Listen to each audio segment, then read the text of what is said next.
Why didn't some ruthless aggression wrestling angles age well? Imagine a time when WWE was all about pushing new stars and creating intense rivalries. That was the Ruthless Aggression Period from 2000 to 2008. It followed the Wild and Edgy Attitude Era and aimed to build a fresh roster of main eventers. But not every story or angle from that time has stood the test of time. So, why is that? Well, a few key reasons come into play. First, the social and cultural norms were different back then.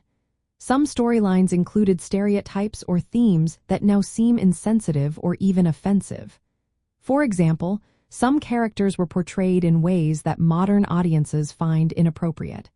As society has become more aware and respectful, these angles don't age well.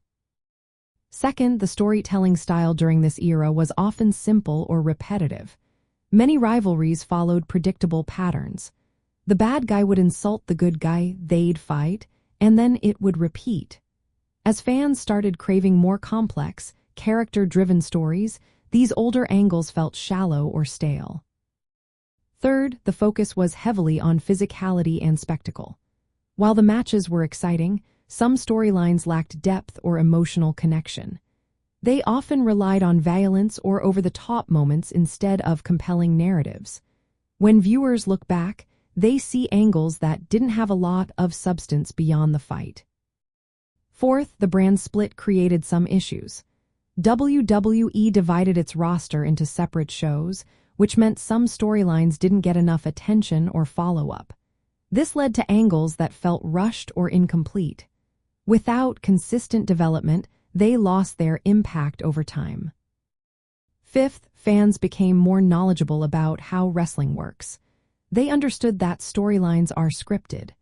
When angles relied too heavily on pretending they were real, they lost some of their power. The mystery or surprise element faded, making some angles less believable or engaging. Lastly, the Ruthless Aggression Period was trying to follow the legendary Attitude Era, which set a high bar. That era was known for its daring, edgy content. When comparing, some angles from the later period seem less bold or innovative. They just don't hit the same level of excitement or memorability. In short, many angles from this time didn't age well because they were tied to the era's social norms, storytelling style, and the challenge of living up to the Attitude Era's legacy. As WWE evolved, fans looked for more nuanced, respectful, and well-developed stories. Some of those older angles just couldn't keep up.